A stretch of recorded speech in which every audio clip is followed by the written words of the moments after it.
Halo Sobat Edsen, salam pintar! Bertemu lagi dengan Kak Vista, teman belajar IPA kalian. Dalam video kali ini, kita akan belajar tentang perkembangbiakan vegetatif alami pada tumbuhan Angiospermae.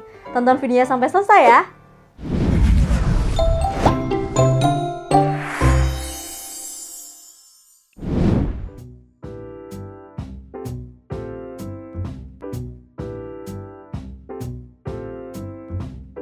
Sobat Edsen, pernahkah kamu melihat tanaman mangga, rambutan, padi, dan juga jagung?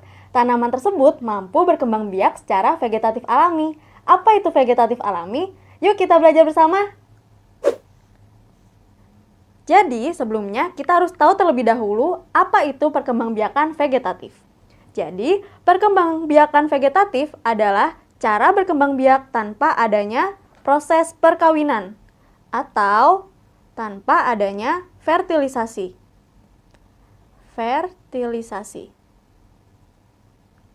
Oke, tumbuhan yang dapat berkembang biak dengan bagian tubuhnya tanpa bantuan manusia itu disebut vegetatif alami.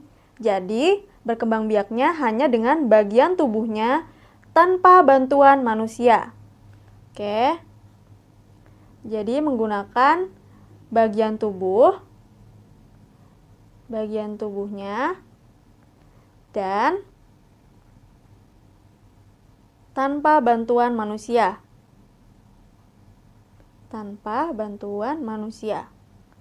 Oke, jadi berkembang biak tanpa proses fertilisasi, kemudian hanya menggunakan bagian tubuhnya dan tanpa bantuan manusia.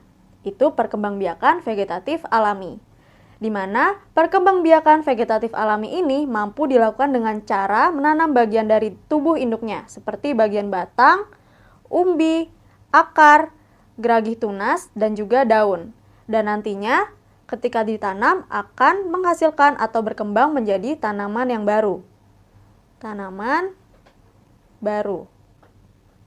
Oke. Ada 5 nih perkembangbiakan vegetatif alami. Apa saja? Yang pertama rizoma, lalu ada stolon, umbi lapis, umbi batang, dan juga kuncup adventif daun. Kita bahas satu persatu ya. Oke, yang pertama rizoma. Rizoma adalah batang tumbuh mendatar yang ada di dalam tanah, atau batangnya ini mengalami yang namanya modifikasi.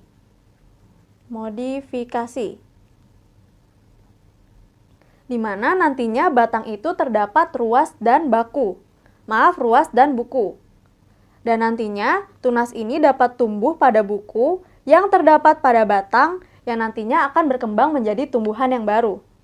Oke, jadi nantinya buku ini akan berkembang menjadi tanaman baru.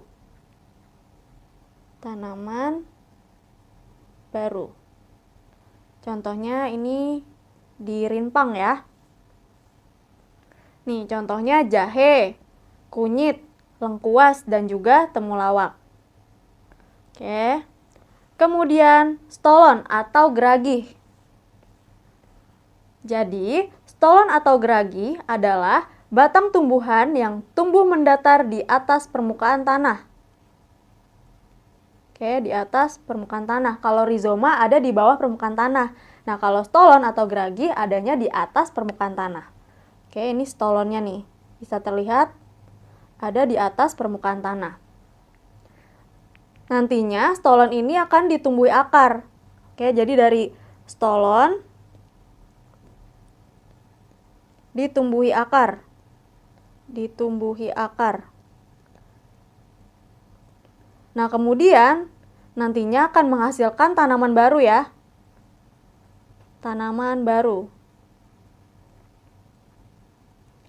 Nih, tunas tumbuh pada buku dari stolon dan akan terpisah dari induknya untuk membentuk tanaman baru atau individu yang baru.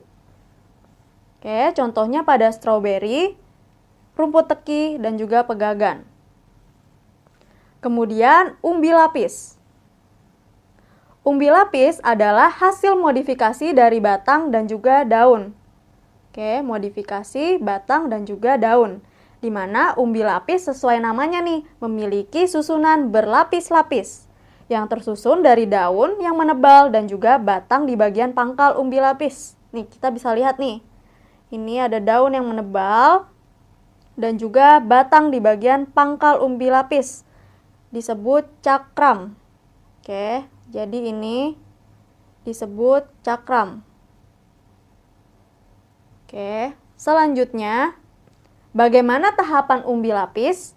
Jadi, kuncup samping yang tumbuh ini menjadi umbi lapis kecil-kecil. Jadi ini menjadi umbi lapis kecil-kecil. Umbi lapis kecil-kecil. Kalau kita lihat nantinya berkelompok ya, kuncup ini. Ini berkelompok, membentuk satu kesatuan. Nah, ini disebut juga dengan siung atau anak umbi lapis. Nah, ini disebut dengan siung atau anak umbi lapis. Anak umbi lapis.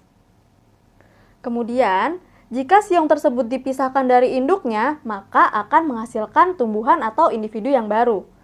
Oke, jadi kalau misalnya siung ini dilepaskan dari induknya, bisa tumbuh nih menjadi individu yang baru. Gitu ya. Contohnya apa saja? Contohnya pada bawang merah, bawang bombay, bawang putih, dan juga bunga bakung. Ini kalau digambar, ini merupakan bawang merah. Ini ya, kumpulan-kumpulan anak umbi lapis. Oke, ini juga ada nih di bawang putih. Selanjutnya, umbi batang. Umbi batang berkembang biak dengan menggunakan batang ya tentunya yang ada di dalam tanah dan berisi cadangan makanan. Contohnya apa? Misalnya ubi jalar, kentang, talas, dan juga bengkuang. Oke, ini merupakan umbi batang.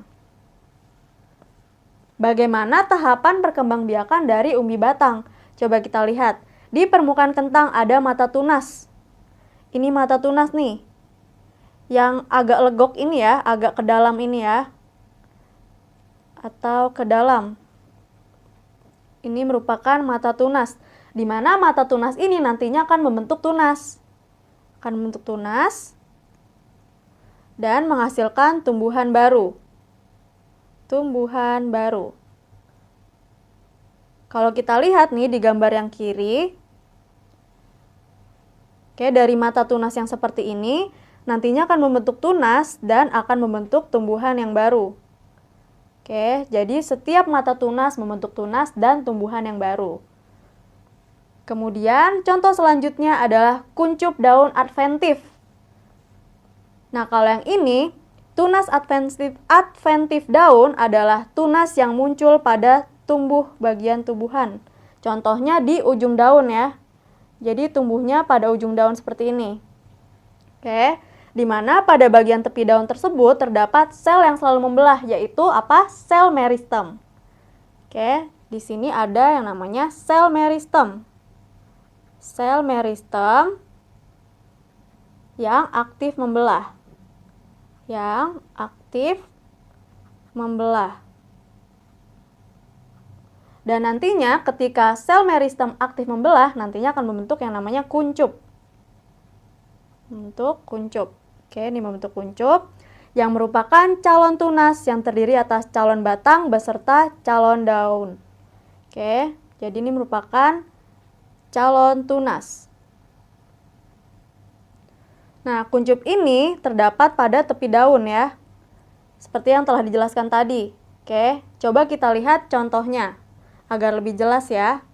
Nah, ini dia kuncupnya yang ada di tepi daun. Nantinya ini akan membentuk tanaman baru. Tanaman baru. Oke, gitu ya Sobat Edson. Sobat Edson, tadi kita sudah belajar nih mengenai perkembangbiakan vegetatif alami pada tumbuhan Angiospermae. Bagaimana? Sudah semakin paham bukan? Sampai bertemu di video selanjutnya ya. Salam pintar, dah!